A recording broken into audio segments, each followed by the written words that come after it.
What's up, YouTube? It's GhostWriter15 here, back at it again with another Edison Format video. And for today's video, I have a special guest with me for a special video. I don't do too many of these, but today's the day. We have the first ever LDS champion for Edison Format. Why don't you go ahead and introduce yourself? Hello, Robert Alba, Robert Alba, and nice to be here. Thank you for having me. Yeah, no problem, man. So first thing is I want to show off the deck list that you used to pilot for this tournament, and you decided to play Hero Frogs, and you decided to main one Gores, couple Caius, two Ryza, one Malicious Edge, Alias, Stratos, Ocean, Infernal Prodigy. You've got the one Junk Synchron, the three swaps, double dupes. We're never doing dupeless. Two Treeborns, three Substitutes, the Heavy, Braincon MST, Rhoda, one for one, the Tech Soul Exchange, Triple Miracle, and the one E-Call for the spells. Then we've got the Sweepers, Mirror Force Torrential, Trap Dust Shoot, Triple Break, and the latest trend in the Hero Frog deck, Spiritual Water Art Owie. As for the side deck, we have Triple Vanity's Fiend, two Cyber Jars, or excuse me, two Cyber Dragons, uh, Fossil Dyna, DD Crow, Lightning Vortex, Double Prison, Double Bottomless, Dust Tornado, and then another Owie. As for the extra deck, there's Triple Absolute Zero, of course. Can't have a Hero Frog deck without that. Of Uh, course. one Gaia, Fortress, Chimeritic Fortress, Colossal, Thought Ruler, Stardust, Black Rose, Goyo, Brio, Flamboyant Rayquazas, interesting. The one Junk Warrior, Catastor, and Armory Arm. So that's your deck list. So yeah, I do have a couple of questions for you as for your tournament experience, your tournament run, just about you in general. And yeah, the first question I just wanted to ask you is, when did you first start playing Yu-Gi-Oh, and when did you become a competitive player? So I started playing Yu-Gi-Oh when I was a kid, and I didn't stop playing until like 2010. So I was like about 13 or 14 around that time. Okay, yeah, Uh, and this was also like around Edison format, right? yeah. I was in high school, or yeah, little going into high school actually. Okay, When I was playing Edison. yeah. I remember at the time you were playing like X Sabers. Yeah, I did play X every time because everything was so expensive that members bags were like $80, and I think I was able to purchase one of them for like $40 because it was bent. And I already played two in there, and yeah. Okay. So why did you decide to play Hero Frogs for this event? Decided to play Hero Frogs this event because I never played Black Wings, so in my life, even back then in 2010, I never touched it. I don't know anything about the deck. I did play Vi Turbo, and for a cool minute, I did play it. I just didn't like it. I think the mill aspect of the deck is something that's not in my favor. I never liked it. I had horrible mills with it. I believe there was a game that I had that that I milled 21 cards, and I didn't see any of my cards I was supposed to mill. Like I didn't see Sirocco, Necrogarna, Plague, and I think that was like my breaking point with the deck. That I decided to play this deck again. Okay, so you'd rather have a deck where you feel like you're more in control of the game and what you're doing. Yeah, no, yeah, like of course, like it's just there's no randomness to it. I guess it's just totally the randomness to the deck is just whatever you draw, right? Yeah, pretty much. Okay. Well, what were your matchups for this tournament? My matchups was round one, Machina Gadgets. It was actually a friend of mine that goes to Cardfinity.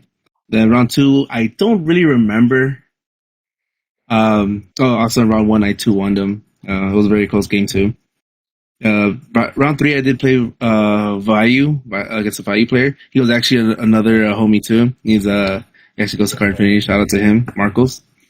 It was 2-1. Round four, I did play against Hero B. He's actually a content creator as well. He's Carlos. 2-1. And then round five, I did play against Frog Monarch. It was kind of a mirror match. I 2-0'd him.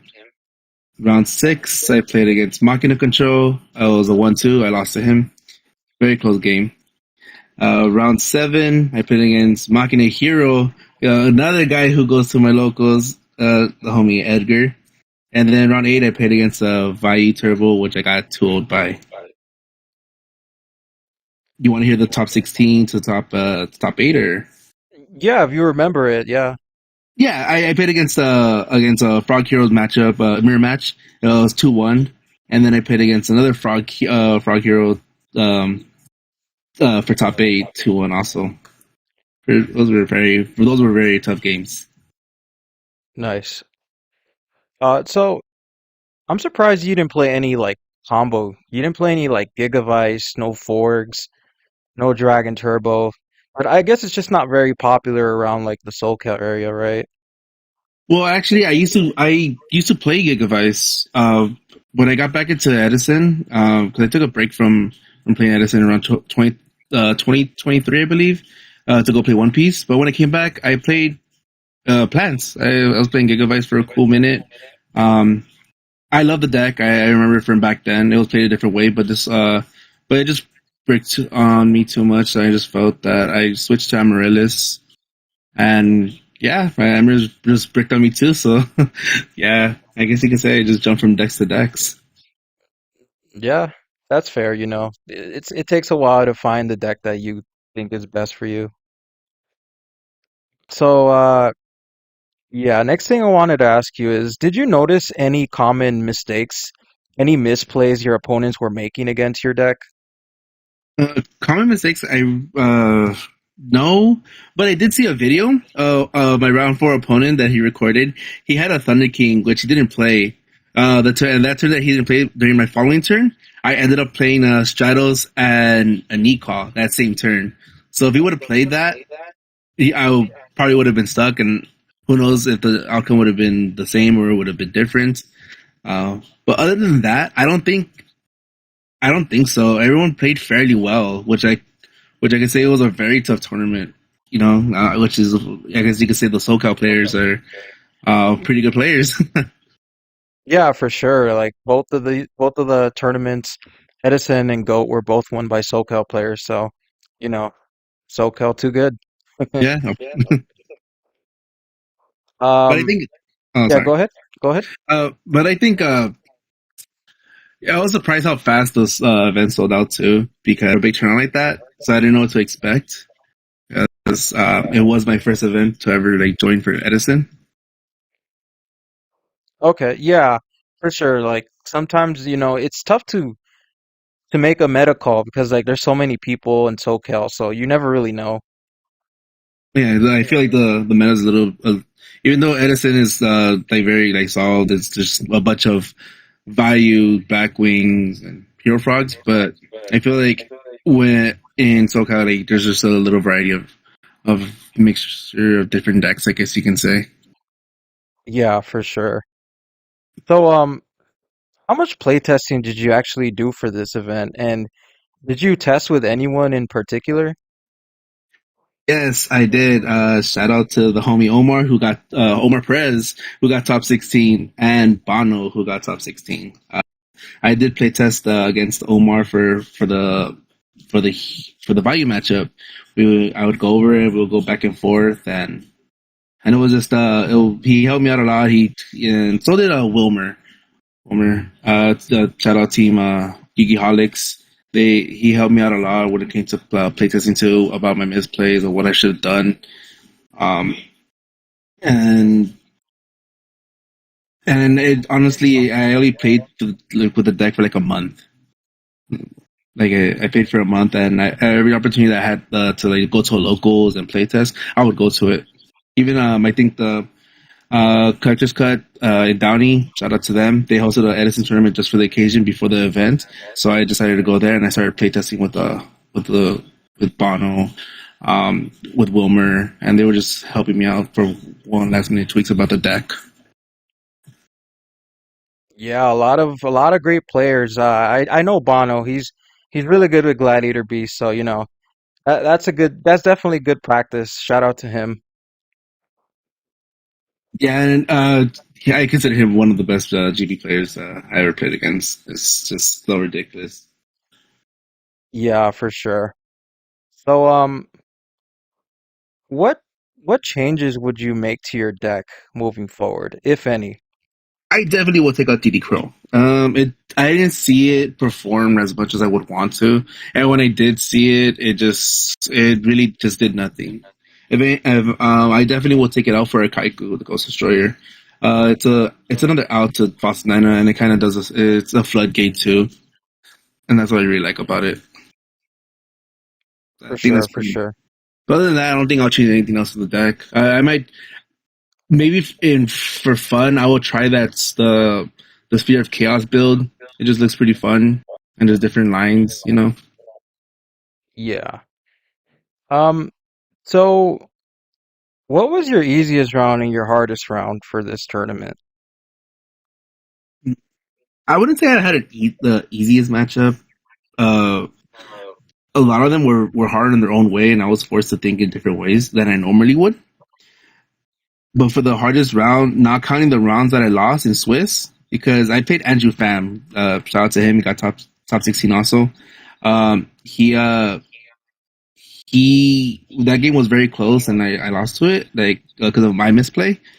And then I played the Value Turbo guy. His name is Morgan. He decked me for six. I'm still traumatized to this day. It was so bad. And he told me too. Wow. So I guess you can say that was the one that was I guess hardest because I just really couldn't do anything against him. Yeah, I mean, sometimes DDV is just too good. It happens. As a Dragon Turbo player, I know that feeling. Oh, it just hurts. But I think overall the hardest I think would have to be Johnny Mai. Johnny was just a monster in game three. It was a very close game. He put me to a corner and just he's a good player all around. And he did mention that he did misplay when I saw exchange his fossil dyna. Ah, okay. Yeah, sometimes mistakes happen, but that's part of the game. Yeah, of course. So, what card would you say was the MVP for you in this tournament? It has to be between Kai's Shadow Monarch or Water Art. Because Kaya's won me the my last two games. You know, my last two matches around. Uh, it was just that card just loves me. I wish it would. Wish game three would have been a different Monarch or a different bomb, but it had to be Kaya's, and that's what I. It was like a that card deserves. It has a special place in my heart now. But Water Art was also good during the Swiss because I was able to get knowledge and it was able to help me be a little more aggressive than I normally am when it came to certain rounds. Like in top four against the value player, I activated Water Art and I saw that he had nothing but spells and traps, so I was able to be aggressive and break my own dupe block because of it. Because he just wasn't doing anything. Yeah, that card's insane. It's like another dust shoot, and you can play up to three of them, so it's like you have four dust shoots. Of course, not just key, you know, and then like it helps you put on pressure against them. Water Art actually helped me get a lot, even to top 16. It helped me a lot because you just look to see what they have, and they try to do like follow up plays. You just get rid of their follow ups. Yeah, so uh, any advice to new Hero Frog players? I would, I guess, well, from what this tournament has taught me, uh, don't don't be afraid to leave your field empty. I noticed that like a lot of the times where against a certain matchup against frogs, I did play a lot of frogs, um, to not like bring out my tree board frog, because because this deck is a react deck. whatever you play based on what your opponent does, and you just feed off of it. Then I think another one would be to be patient, trying to learn this deck. It can be very punishing if when you misplay. Uh, but once you get the deck down, you see a lot of success with it. You know, I think that's pretty much what I could say for the deck. It can be really rewarding once you get good with it. Yep, very true, very true. Like once you master a deck and you're really good with it, you can definitely win a lot of tournaments. Of course, and I'm glad I took this deck to LDS. You know, it's just out of all of the deck, out of all the decks, Edison. Yeah. So one last thing before I let you go. Any shout outs? Ooh, gonna be here all day. I guess you could say shout out to Rolo for winning day two. We're both happy that we were able to bring a win to Cardfinity. And the people that helped me with frogs, which is Wilmer, Grant, Pablo, Gio, Omar, Perez, top 16. Then Jerry, he's the homie. He was there cheering me on too. And then for the Cardfinity people, I gotta say shout out to Brian, Mauricio, Miguel, Ali, Lawrence, Rath, Manny, Haidar, and then for my two fellow GB players, I gotta say shout out to Carlos and Bono for being the two best GB players that I know. Then the homie Jesus for helping me about sighting patterns, and then Kyle, Oscar, Jaime, Chavez, Brian. I will be here all day. If I miss anybody, I'm sorry. Also, one last shout out to Yudicil for letting me have an amazing experience for my first ever Edison tournament, and I can't wait to join the next one. All right, for sure. All right, thank you for Well, yeah, man. oh, go ahead. Yeah, that's pretty much it. Go ahead. Thank you for your time. Honestly, really appreciate it. You know, the shout out to you too. You know, I also for making content. I really enjoy it too, especially for helping me in for Go games. Yeah, no problem, man. Anytime. But yeah, man, that's pretty much all I have. Go ahead, guys. Like, comment, subscribe. This is Ghostwriter 15 signing out.